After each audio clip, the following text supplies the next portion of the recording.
Hey everybody, it's Erin Reed Makes for Realeather, and today we're going to take two found items, a wood crate and a basket, and with some real leather straps, we're going to DIY them up to make them a little extra fancy. What I have here is I have a basket that I've just had in my house for just about ever. It actually had like a cloth lining inside of it, and we're going to make it just a little bit extra with some leather straps on the side. And then this was a wood crate that I got actually as a delivery item with some fun things inside as like a fun Valentine's present from my husband, and it was just a standard kind of like plywood colored wood box. And I went in with just some regular old brown craft paint, and I used a paintbrush with a lot of water and just kind of washed it down to give it this beautiful dark wood look. I already did that ahead of time, let it dry, so now we're ready to add our leather. Now there are some gorgeous colors of real leather that is out there, and what I'm doing is I'm just basically kind of laying them in the tray right here. What color goes really good with what, and then also what goes really good with the basket. Now I'm pretty sure that I'm gonna like the black with this one, so I think I'm going with that one right now, and this one's actually called black. And then the three colors I have left right here, I have this one's called dark acorn, this one is burgundy, and this one is chieftain. So the dark acorn is too close to the same color. I want a nice contrast, so that one's out. And then I'm down to like, which one of these two do I like? I like that light with the dark, so let's go with the chieftain. But truly, you're not gonna go wrong picking any color of these particular leathers. They're all gonna look fantastic. I mean, these look good with this too. The dark leather looks good with this, the dark acorn. So just to know that there's a ton of variety of colors that you can get of the real leather straps that are, what are they, 48 inches long by 3/4 inches thick, and you can add them to just about anything.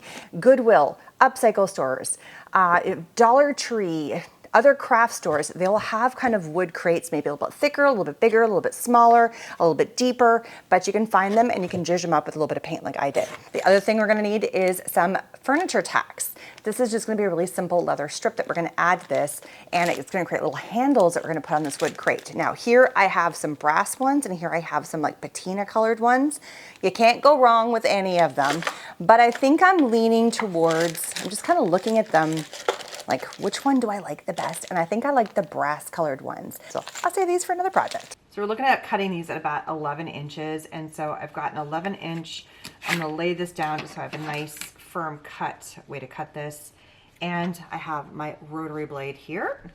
So just pop this open and cut at that 11 inch. And don't forget, close your rotary blade so you don't cut yourself.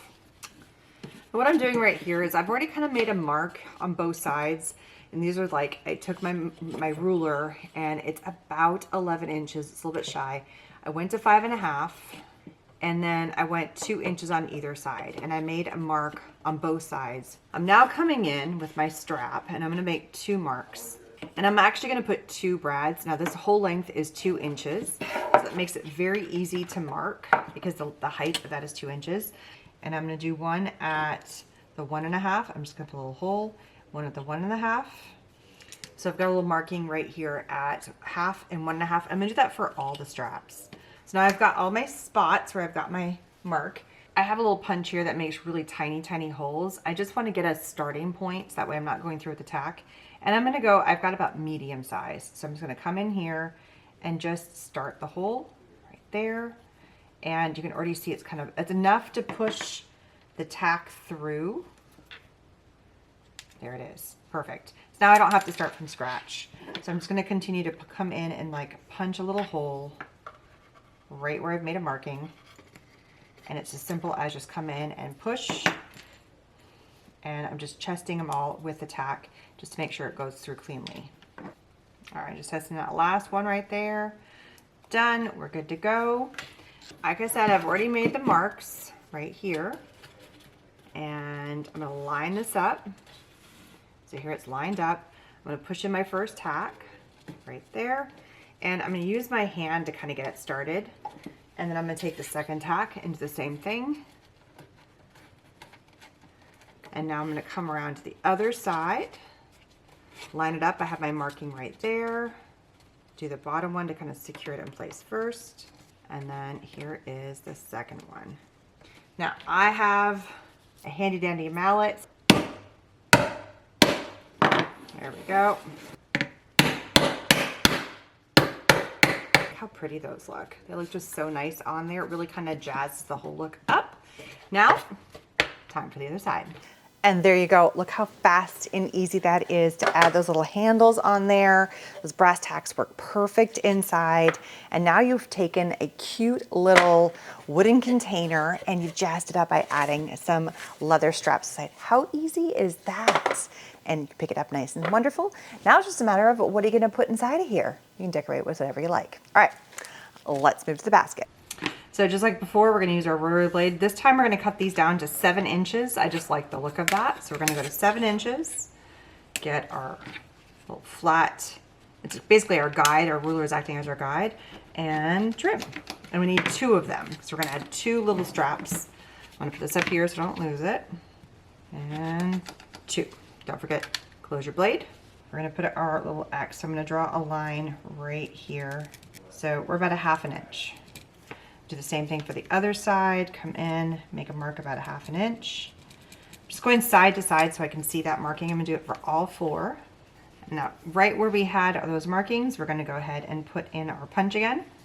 So creating our hole, and this will make our sewing that much easier because we've already pre-punched our holes.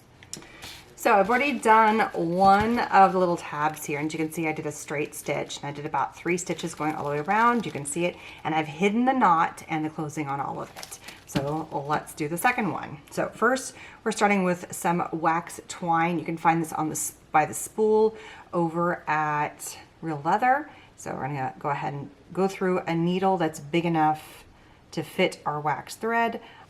All right, once we have that, we're gonna go on the other end and we're gonna tie ourselves a little knot because we don't want this to come through. So we're just gonna do a quick little double knot. So we're gonna grab our first strand and we're gonna hide this on the inside. Just like that, and kind of hold it down. And then we don't want it to start off with going in the wrong way, so we have to go back through the same side, just like this.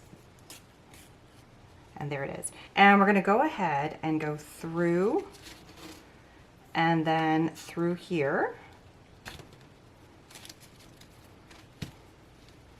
And then pull through here as well. And now this is just kind of getting everything started. And then I'm gonna go back through this section as well. So from here you can see it all in there, and then we're gonna pull. And I love that contrast of that wax cord. Now we're gonna go back through this hole right here.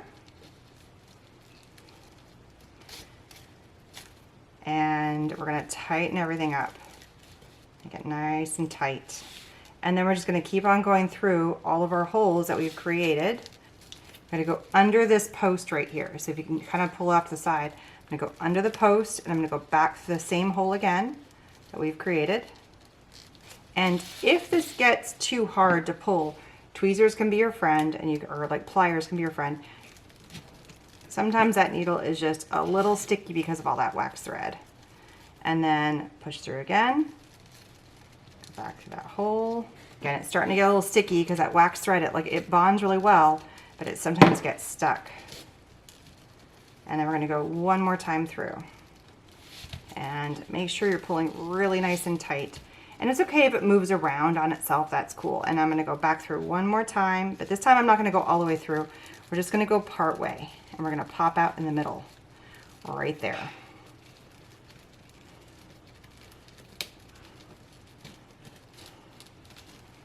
And now we're going to do the tie off. So how you tie this off is you're going to go under all your wax thread here, pull through, and then we're going to go back in through here and pull tight. And it's going to create like this little knot in here. I'm going to do that twice. So we're kind of creating a knot on the inside. So go under all of it.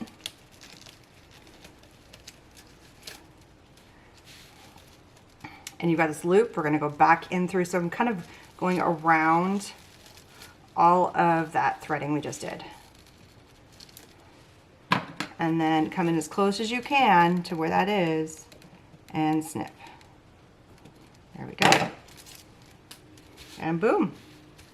And there we go, 2 super cute little baskets or containers by just adding some leather straps to it. It's so easy. Sewing using furniture tacks, it's up to you. Playing with all the things, and you could even do this strap on here, or you could do this strap on here. You just have to drill a hole through this in order to do the sewing part, but it would work. If you're gonna do these straps on here, because if it's a basket, you're gonna have to sew it no matter what. There's no way to put like furniture tacks through a basket weaving. But just think of all the cool stuff. You could even do these handles, either one on like a rope coiled basket. So you don't have to just do like a wickery basket. Sky's the limit on the kind of basket you want. You could do it on square crates. You could have just oodles and oodles of fun about what you can do to add these fun leather handles in whatever color you like to your containers to jazz them up a tiny bit. Don't forget to check out all the supplies over at the Realeather website and check out the rest of the videos on this channel for even more inspiration. Bye everybody.